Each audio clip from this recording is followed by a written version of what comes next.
Kenny, are you good to go? I guess so.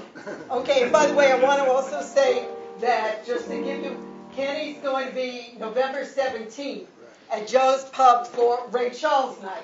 Well, we're doing a tribute to Ray Charles, and I play Ray Charles. Guy's brilliant. Kenny Brano.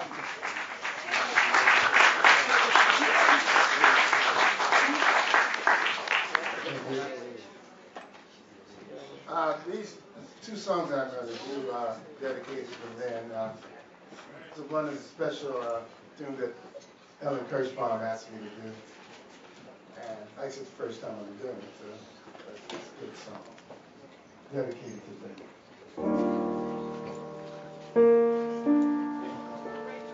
Oh, it's a long while from May to December, the days grow short, when you reach September,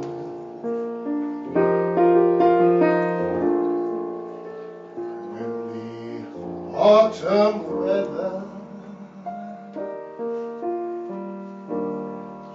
turn leaves to flame. One hasn't got the time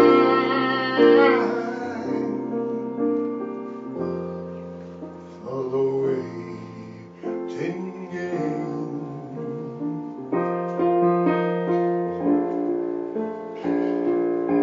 Oh, the days dwindle down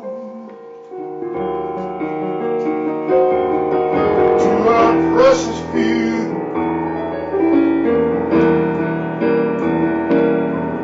September,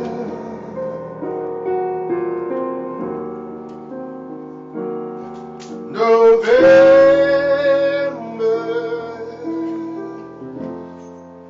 and these few precious days I'll spend with you. These precious days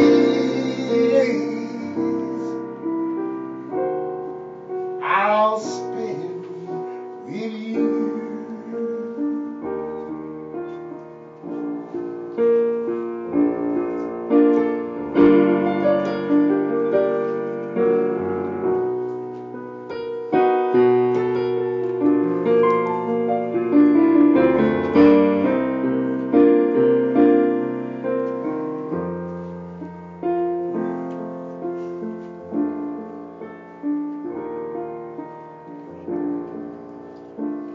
Oh, the days dwindle down to a precious few. September,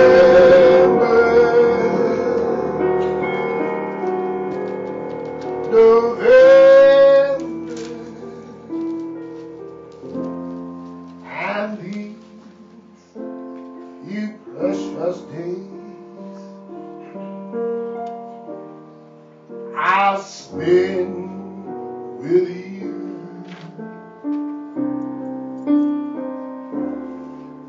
These precious days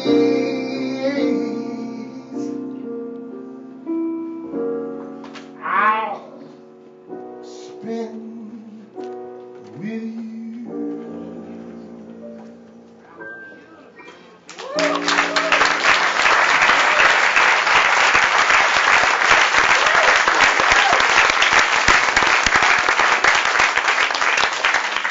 Something from Bob Marley.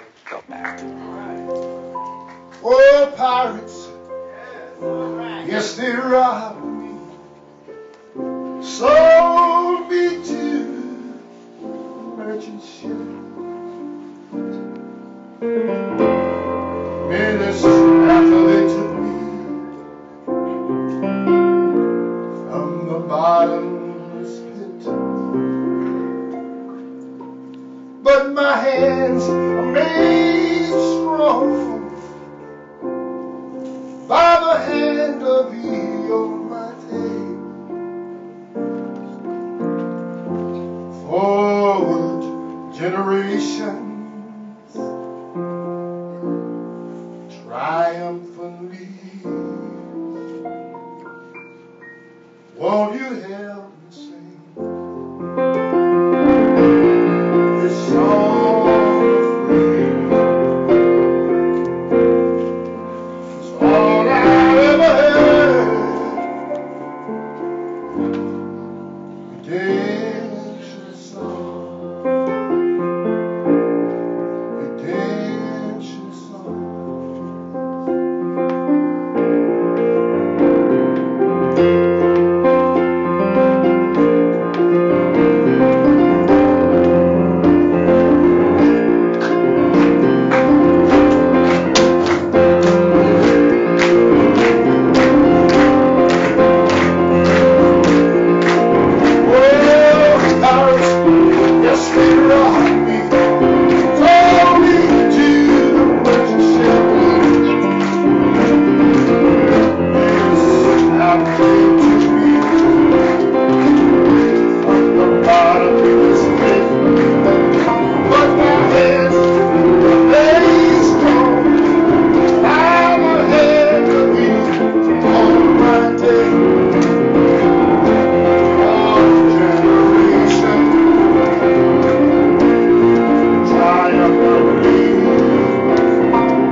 November 7th, Joe, 17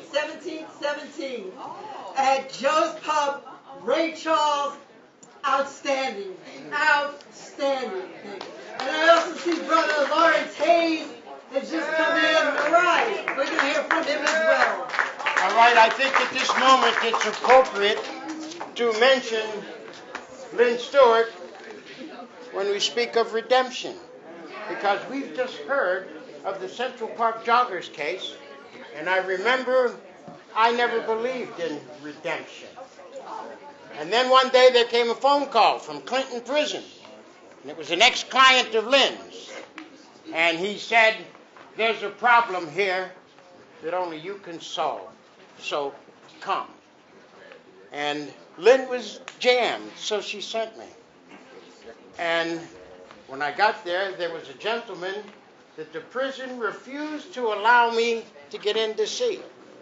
And so I said to myself, he's really in trouble. He's in prison, and they won't allow anyone to see him. So when I was leaving the prison, I said, it's okay, because tomorrow morning, Lynne Stewart will be here, and see if you turn her away. And if anybody's ever been to Clinton, when you get to the outside of the gate, you can hear the loudspeaker. And they says, Mr. Pointer, would you return?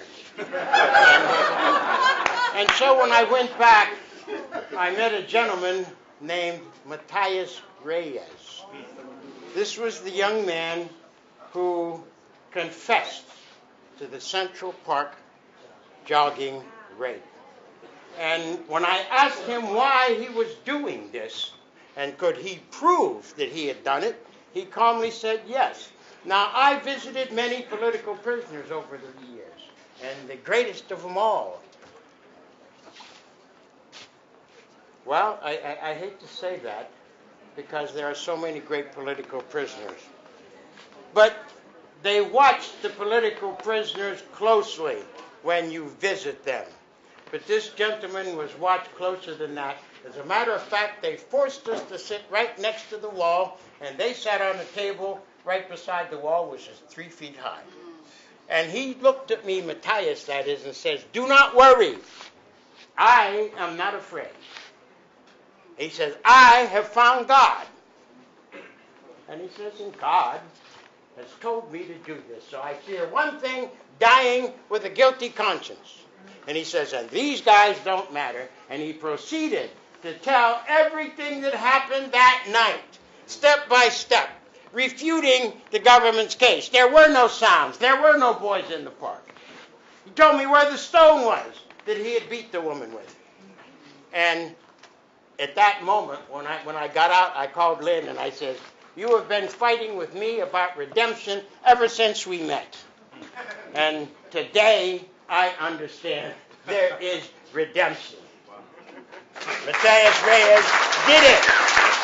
All he had to do was sit and keep his mouth shut. But he refused to do so. And I hope that somebody does a film, goes and does a film. And I talked to the consular daughters and said, please, do a film, do a story of Matthias Reyes, because it is some story. And so, let us move on.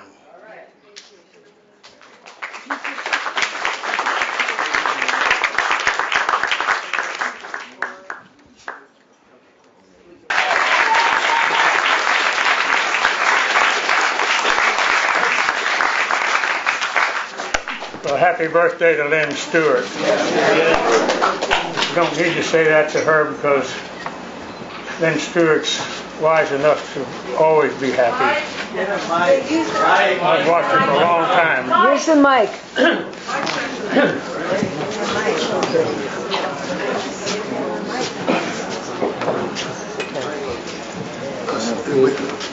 Whoops.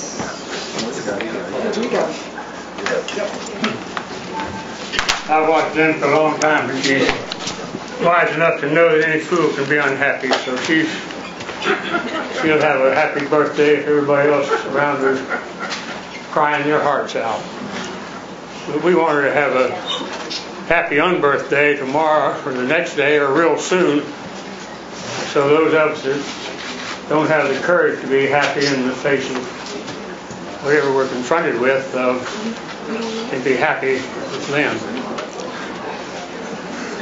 It's been 20 years ago that two Muslims came in. They were presidents of mosques in the area here. and the summer of '93.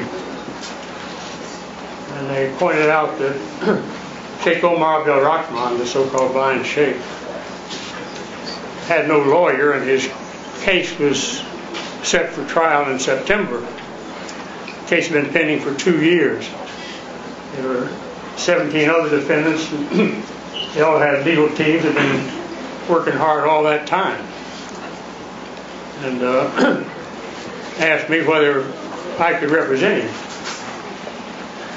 And I said, well, I think, I had heavy trial schedule. I don't know if I can't do it by September, but we'll see what the judge will say.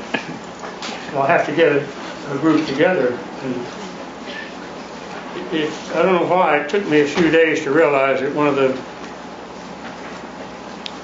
best things we could do, if it was possible, would be to have a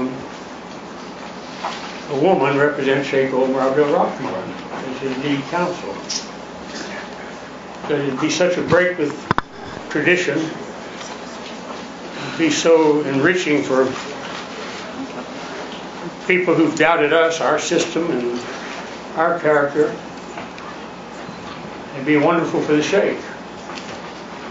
So Saturday night, I got hold of Lynne and Ralph, and they came in. We sat up in the office for a couple of hours, talking the case over, the situation. And at the end, Ralph stood up. He knew it was a moment of decision. Her reaction to my question, she represents Sheikh Omar Abdel Rahman. And Ralph, thought he loved her, said, "Lynne, don't do it." I mean, that was it. I'll never forget. He just said, "Lynne, don't do it." Well, he loved her too much, but he wouldn't have gotten up and said, "Don't do it," if he didn't know she was going to do it. It wouldn't have been necessary. And she said two things. She said if the judge would give me time, because Lynne knew you had to do right, and if you can't get prepared, you're not helping anybody. So she said if the judge would give us time, and then the big if the Sheikh will accept me, meaning if this man born and bred and is invested with the religion as any human being can possibly be, would accept a woman. And I was doubtful about it, but I knew it was worth a try. We worked it out. The judge had to give more time anyway. The case was finally set for January of '94, maybe it was '95, I think it was '94. And Lynne went down to meet the Sheikh. He was at MCC here in town, Federal Correctional Center. And they met. I was sitting there, I knew why they started laughing. I thought, well, this is serious business. Come on now. Yeah, this is a case that's going to send people away for a lifetime, and you can't be laughing here. And after that one meeting, the Sheikh said yes. Of course, he couldn't see her. If you'd seen her, you'd know right away, because Lynn's face is happiness and truth and justice. But they both said yes, and the court said January, and Lynne represented the Sheikh. We like to think we have fair trials, but they had an informer who pulled every dirty trick in the book. He'd get the Sheikh aside, ask him questions, hold the mic up to his face just like this. The Sheikh couldn't see it. And he'd say, "Now, Sheikh, what does Islam say about whether it'd be proper to blow up the United Nations building?" And the Sheikh, there'd be a pause, and the Sheikh would say, "Can't do that unless you've got some reason it doesn't appear on on the record at this time, because the presumption is that the United Nations is committed to peace, and isms for peace. So it's okay. Can't do it. That's the kind of thing they had. They paid this guy over $1 million and 6,000 a month. He's very rich now and has U.S. citizenship. He's been a colonel in the Egyptian army. And he's an expert rifleman who participated in the Olympics on the Egyptian Olympic team back some years earlier. Lynne and the Sheikh, Ralph will forgive me, loved each other because they recognized the depth of the human values in each other. And we have to be able to recognize human values in others, while our culture teaches us prejudices that say you got to hate them because they're evil. But there aren't really evil people. They're just people we don't understand or that don't understand us. Lynne's Mother Courage, if there ever was one, but more than Mother Courage, she's Mother Love, which is universal love. This country needs her a lot more out of prison than she needs to be out of prison. Lynne's got her work done.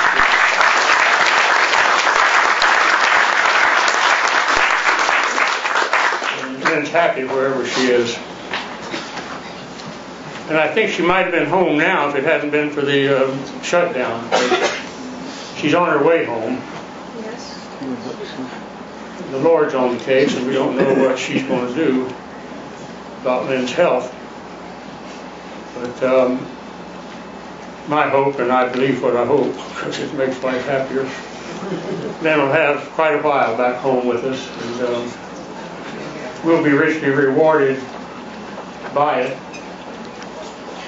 Because Lynne is the kind of universal love that enriches everyone whose path is fortunate enough to cross hers.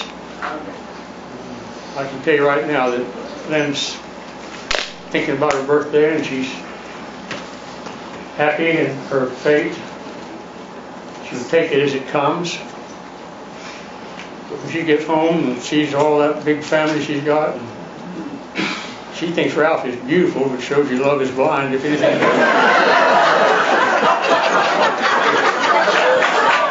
I see there's universal agreement on that subject. No dissent, not even from Ralph.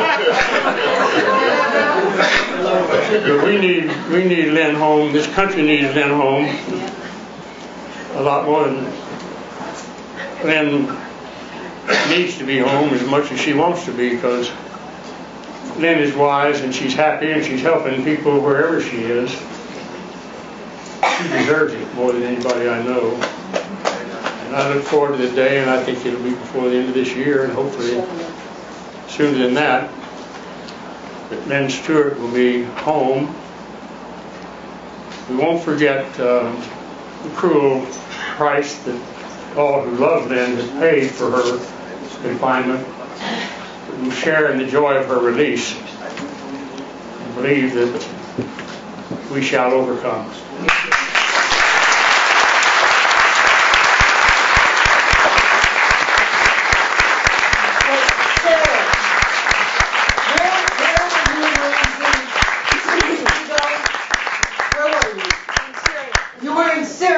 He was in Syria. What were you doing there? Opposing another U.S. war. Yeah. That's Ramsey Clark. And last year, did Ramsey make it to Libya? No.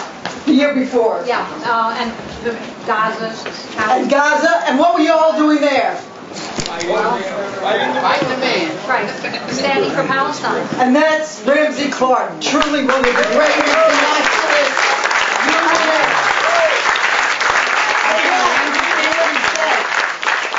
You were talking to Brenna, your daughter, and Ramsey said, yeah, indeed, love is blind, because Lynne thought you were beautiful. True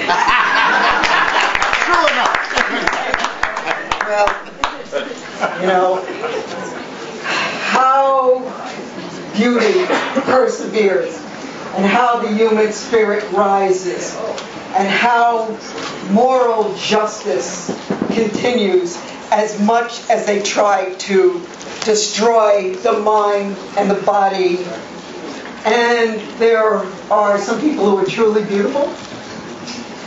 Lawrence Hayes. Lawrence Hayes is really one of the foremost prison abolitionists, death penalty abolitionists.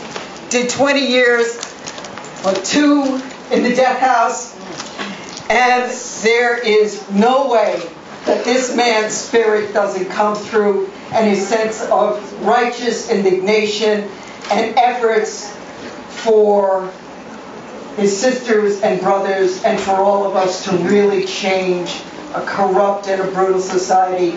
And really, I'm honored to have Brother Lawrence Hayes with us.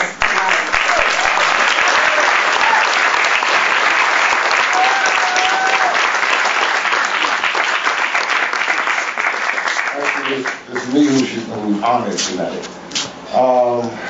You know, Lynne, she's in a tomb right now. She's in a tomb. A prison, that's all a prison is. A prison is a tomb. But we're going to get out. We're going to get out.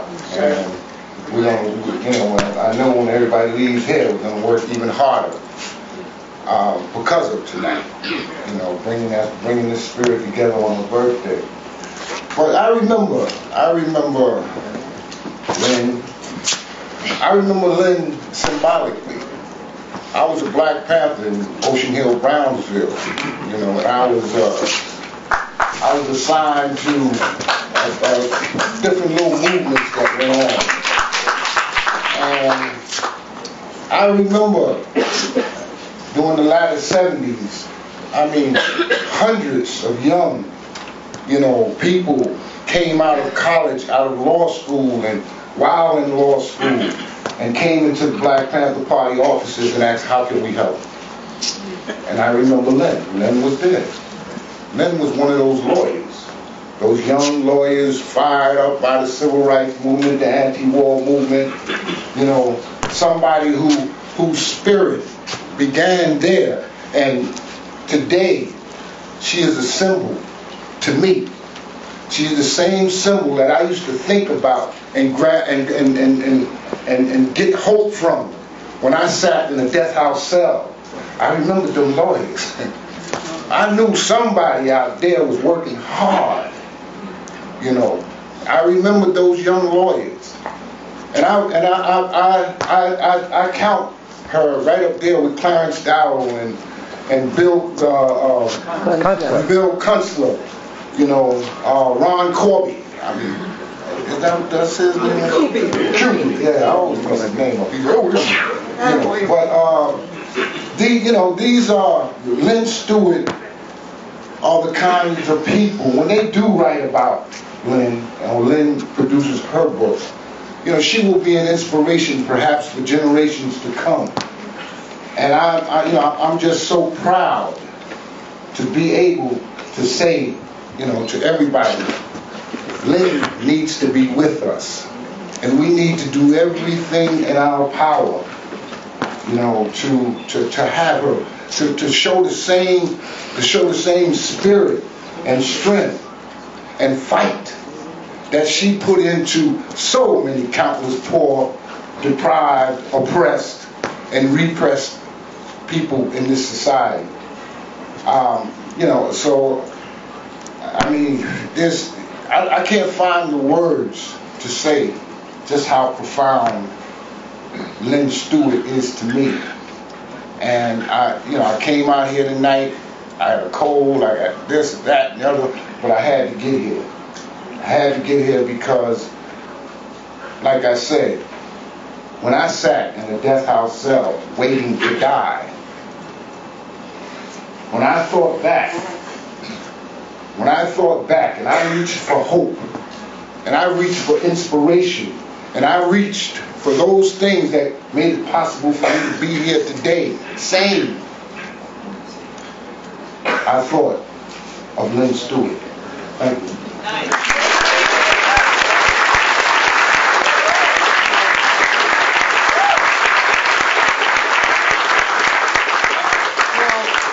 Lawrence, really, blink of an eye. Bronchitis, really not feeling so great. Out of bed, got off on the wrong stop. But he's with us. And again, these are our people, and these are the people for righteousness and justice. Yeah, I hate to say it, but I gotta say, there is somebody who's not in the house tonight. BAI is not in the house tonight. No, they're individuals, but BAI is not in the house tonight. Just want to mention, as they dismantle this station, CPR Metro. Yes. And I'll tell you something. It's another thing. It's another thing we have to do. I know Sal is in the house and Ken Nash is in the house and I'm in the house, but that's not BAI. I'm sorry. It's not BAI. And think about taking back BAI because we need a 150-mile radius. And this is where it must be, and we're going to have to take it and fight for it like we have everything else that's about righteousness and principle and beauty in this society. I want to say that, sorry BAI, you're not here. Another strike. But I'll tell you who is here. We have, okay, Deanna's in the house. Deanna's got to fight for BAI. But in any event, they profited from it, they grew from it, got to fight for it, can't stand back in a media struggle. Because the media and recapturing the media is about all of the things that we need to have, an outlet and a voice for all the things that you've heard tonight. Sister Audra Berger is fresh from Catano's. Now, I said, what are you going to do tonight? And this is a sister, by the way.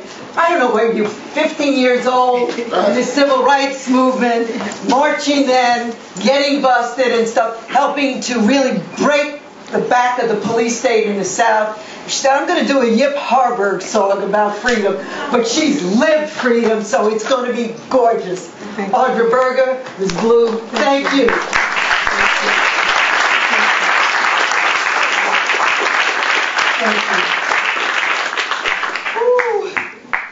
I hope I can get through this without crying.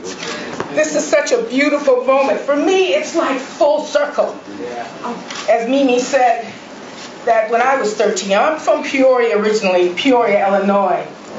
And Richard Pryor and I got started on the same stage together by the same lady that got him started, Juliet Whitaker. And I didn't know at that time that black was beautiful.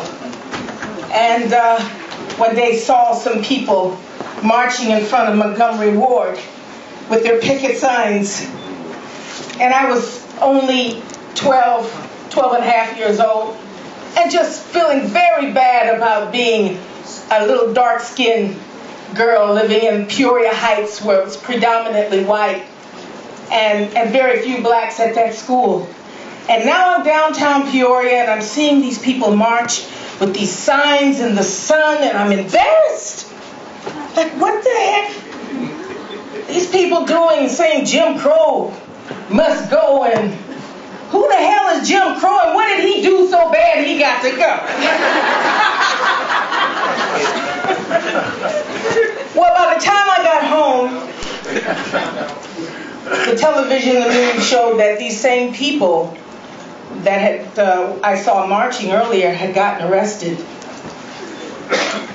And I heard the president of the NAACP, John Gwynn, saying that unless Montgomery Ward hires black people, we're not going to buy from them. And he used the word black. Now they also used the word Negro at the time, but black came out, at least that's what I heard, and I heard that black was beautiful. And from that moment on, the next day I was down there holding my sign too. Amen.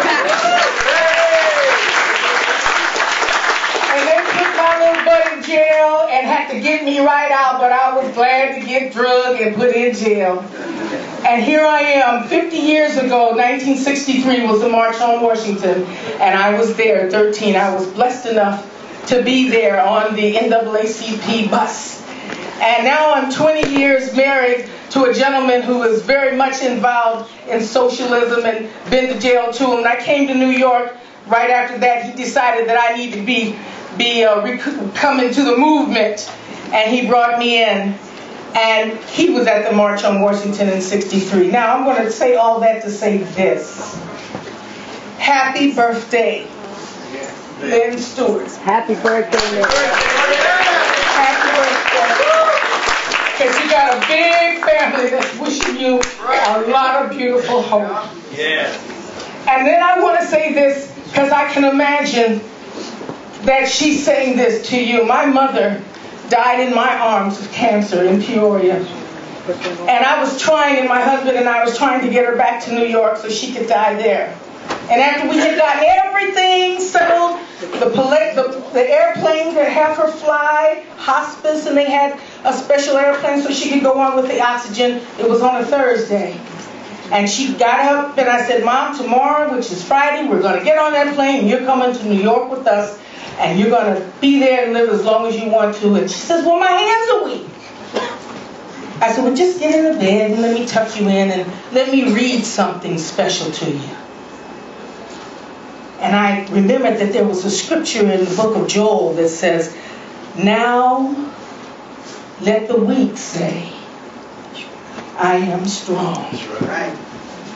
And I read that to her, and she looked at me, and she balled her little fists up, and she looked in my eyes, and she said, and now, pointing to me now, let the weak say, I am strong. And as soon as she said that, just like in the movies, she left. Now, my point, that Lynne is strong. That's why, and she knows that we're here, our hearts are panting for her to be home. But baby, she's strong. And if I can imagine, like my mother, because it took me 10 years to realize that she was saying to me, hey little girl, I'm strong. I'm saying to you, weak little girl, you be strong. So Lynne is saying to us tonight, now, let the weak say, I am strong. Freedom is the word that won't bow down. Freedom is the word that wears the crown. When you're on the march to kingdom come, freedom is the word that bangs the drum. Freedom is the word no wind can shake. Freedom is the word no chain can break. When the flag was born, with the stars unfurled, freedom was the word heard around the world. Freedom, freedom, like the sun, everywhere, for everyone.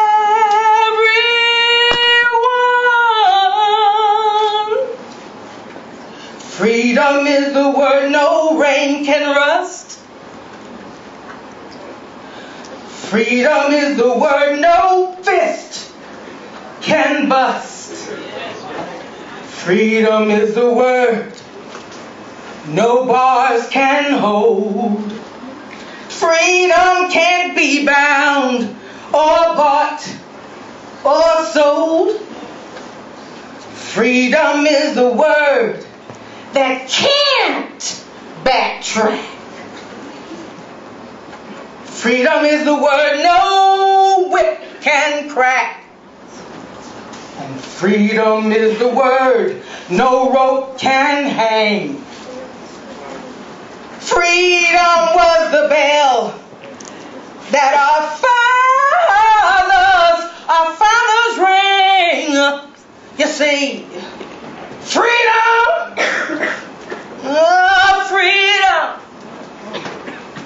like the sun, everywhere, for everyone.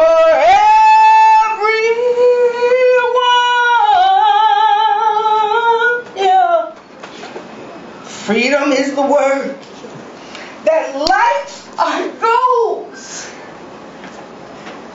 Freedom is the word the church bells toll. Freedom is the password for all of our souls.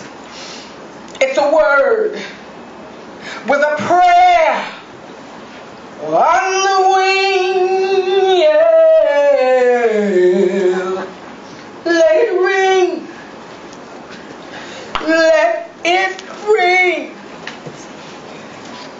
Let it ring.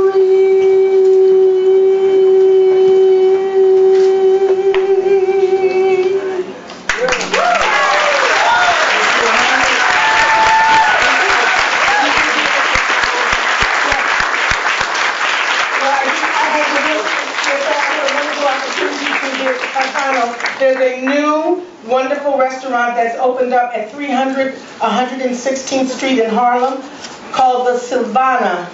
So save the date, November the 21st. I'll be there with my trio, and it sure would be good to see all of you there. November the 21st at the Silvana. That's 116th Street. Thank you.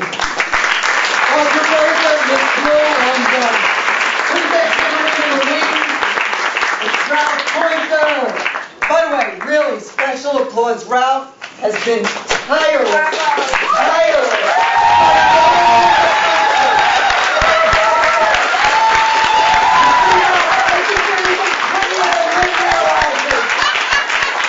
Thank you very much. Now, I feel very bad because I am not computer savvy at all. But at this moment, I don't feel so bad because all of the computer savvy people are not able to get the films that we had prepared for Lynne.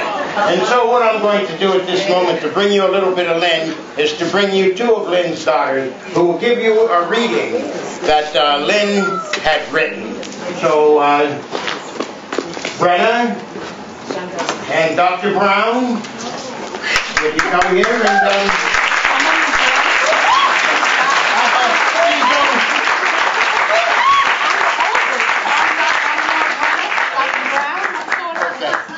We did a switch. Hi. As you know, Lynne's case is worldwide, and there was a delegation from Ireland that came and met with Ralph, and they brought a framed poem by Seamus Heaney, who's one of Mom's favorite poets. By coincidence, she and I had been talking about Seamus Heaney on email because he had recently died. And what I'm going to do is read you the poem that the Irish delegation brought for Lynne. And it's called Republic of Conscience. So for all you people of conscience, when I landed in the Republic of Conscience, it was so noiseless when the engine stopped. I could hear a curlew high above the runway. At immigration, the clerk was an old man who produced a wallet from his homespun coat and showed me a photograph of my grandfather. A woman in customs asked me to declare the words of our traditional cures and charms to heal dumbness and avert the evil eye.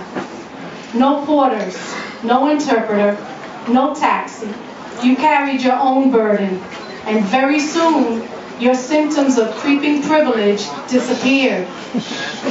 Fog is a dreaded omen, but lightning spells universal good, and parents hang swaddled infants in trees during thunderstorms. Salt is their precious mineral, and seashells are held to the ear during births and funerals. The base of all inks and pigments is seawater. Their sacred symbol is a stylized boat. The sail is an ear, the mast a sleeping pen, the hull a mouth shape, the keel an open eye. At their inauguration, public leaders must swear to uphold unwritten law and weep to atone for their presumption to hold office, and to affirm their faith that all life sprang from salt and tears which the sky god wept after he dreamed his solitude was endless. I came back from that frugal republic with my 2 arms the one length, the customs woman having insisted my allowance was myself. The old man rose and gazed into my face. He said that it was official recognition that I was now a dual citizen. He therefore desired me when I got home to consider myself a representative and to speak on their behalf with my own tongue. Their embassies, he said, were everywhere, but operated independently, and no ambassador would ever be relieved. Thank you.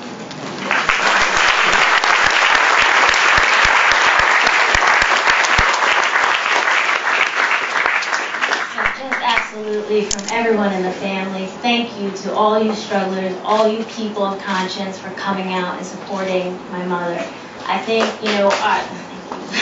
right back at you. The story we heard earlier was incredibly touching about, someone's mother who was dying. It's just beautiful. But I'm a hospice and palliative care physician, as many of you know, and I will tell you, we are not there yet. My mother has time to live, and we want to get her out of prison so she can do that.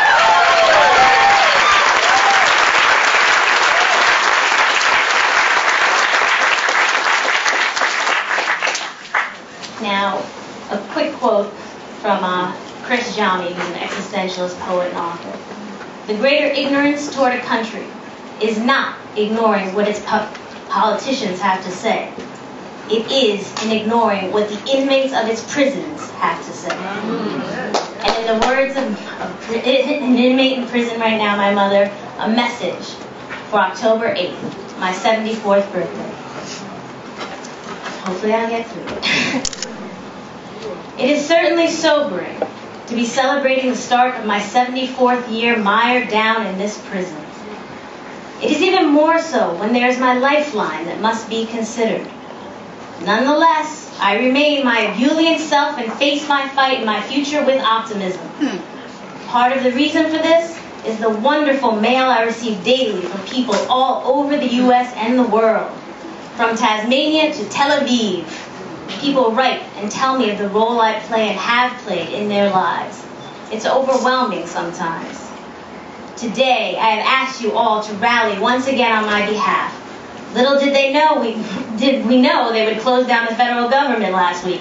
A conspiracy to keep me here? Smile. By coming out and making another statement on my behalf, I think you are taking a stand for everyone behind bars. They can lock us down, but they cannot lock us away from the people who are now coming to have a different sense of the futility and cruelty of the prison system, and who will take action if called upon. I am happy to be the poster girl, oops, woman, for this. I know it will never be a sometime thing for me, and that when I am in the world again, and I will be in the world again,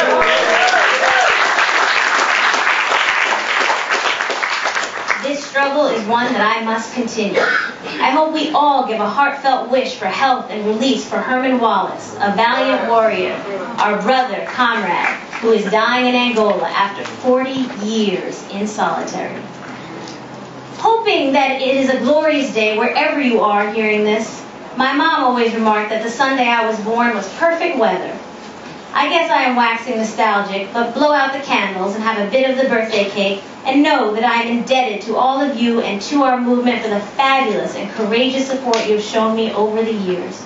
We go on to victory for one elder woman, me, but also to express our outrage at this heartless system.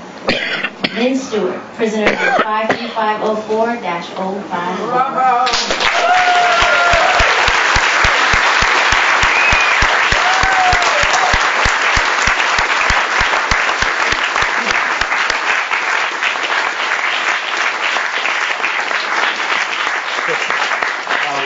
have Lynne, we have the next best thing.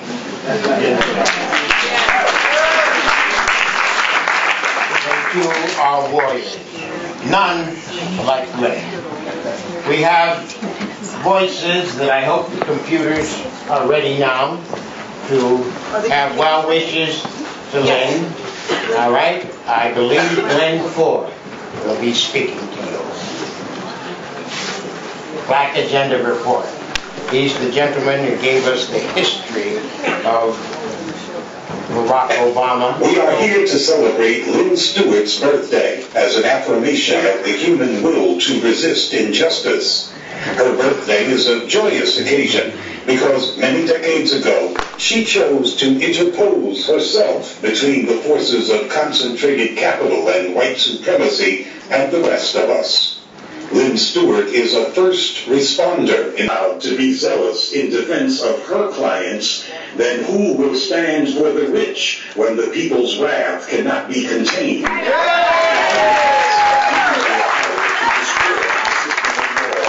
But justice is something else entirely. Justice tends to arrive in a terrible storm. When the rich cry out for compassion, should the people be merciful? The people will ask their lawyer, Lynne Stewart, for guidance.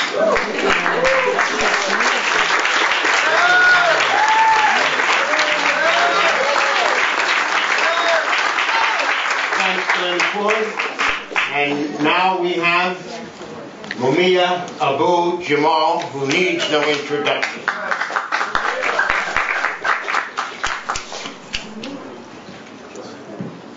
A little introduction. A little introduction. It is a wonderful thing. Okay, we got it. A birthday message. When October 8th rolls around, People's Attorney Lynne Stewart will have reached her 74th year of life. That she reaches it behind bars in one of the most backward states of the Union, Texas, is a mark of both her extraordinary work as a lawyer and of the weakness of our movements. For Lynne should never have been jailed for what is essentially a prison rule, an unconstitutional one to boot, and a trial that was based more on hysteria than fact. A New York jury flashed film and photos of Osama bin Laden, who wouldn't have been convicted. But Lynne was targeted for her long and distinguished history as a lawyer of last resort. The unpopular, the poor, the political, and the downtrodden knew from word on the street that Lynne Stewart would take your case and rumble. The establishment's hatred of Stewart owes more to her successful defense of Larry Davis than the blind Egyptian sheikh Omar Abdel-Rahman. Davis was engaged in a gun battle with New York cops after he refused to continue selling drugs for them, and Lynne helped beat the attempted murder charges. For this, she was targeted. For this, she was tried. For this, she was convicted. And for this, 2 years was hiked to 10 years. The rest is pretext. Law practiced as politics to sow the seeds of fear in other lawyers. Lynne should be free. Only you can make it so. Contact LynneStewart.org and fight for her who fought for you. From Imprisoned Nation, this is Mumia Abu Jamal.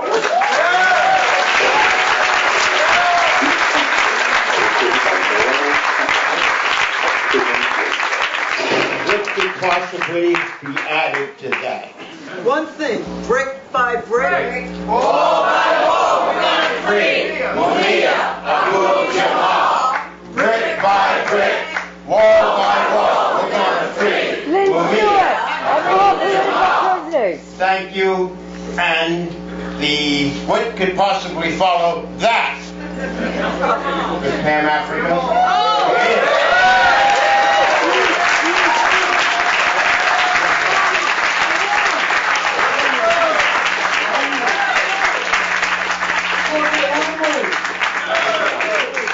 The rest of you have come to celebrate the life of Lynne and all the things she had done, and Mumia was excellent in laying down, while we are here celebrating Lynne. And, the mere fact that, she's a resistor. She's the example of resistance, of not bowing down, sucking up, kissing up to this government, no matter what. To stand up. She's an example for my child. She's an example for each and every last one of our children. And what I see here is something that's missing, our youth. And because Lynne must be passed on. Our children must know the example of Lynne. One thing that I really want to talk about as well too, and is still talking about Lynne, is Herman Wallace. Yes. And I was really disturbed over a letter that I seen saying that we should be thankful to the judge, to the government, and allow Herman to come home. I am thankful. And I say, fuck them. Excuse me. But I am thankful. We got a lot to be thankful for the brothers and sisters that stood in the street, that went to the prison to visit him, to give him hope as he was giving our brothers and sisters inside the jails hope. I am thankful to the brothers and sisters that sit in this room and outside this room and around the world that forced them motherfuckers to send our brother home. They didn't do it because it was the right thing to do. They didn't do it because it was legally right to do. You gotta understand, we must tell our children, we pinned them motherfuckers to a wall and they released them. And that is what we must continue to let them know. This movement is powerful and it's growing in leaps and bounds. Our strength is getting better and better. We can never turn around and thank them for the 40 years that they tortured Herman. We can never thank them if they let Lynne come home today, or in the next 5 minutes that they release Lynne. We don't thank them motherfuckers. We thank each and every last one of us. We stand the ground. We thank these motherfuckers. That's what we thank. And stand up to make us stand in the street and continue to fight. I get a little hyped. But I would like to take on the responsibility of introducing. Hello. Hello. And my sister. Who walked through fire. They got the bomb on it when they were scared. I mean, this is another example of Lynne and of many Lynnes that's around. My sister walked through fire. They dropped a bomb, shot thousands of pounds of ammunition into her home where she was at, and our other brothers and sisters. Ramona has something to say as well. But before I get off, down with this rotten motherfucking system.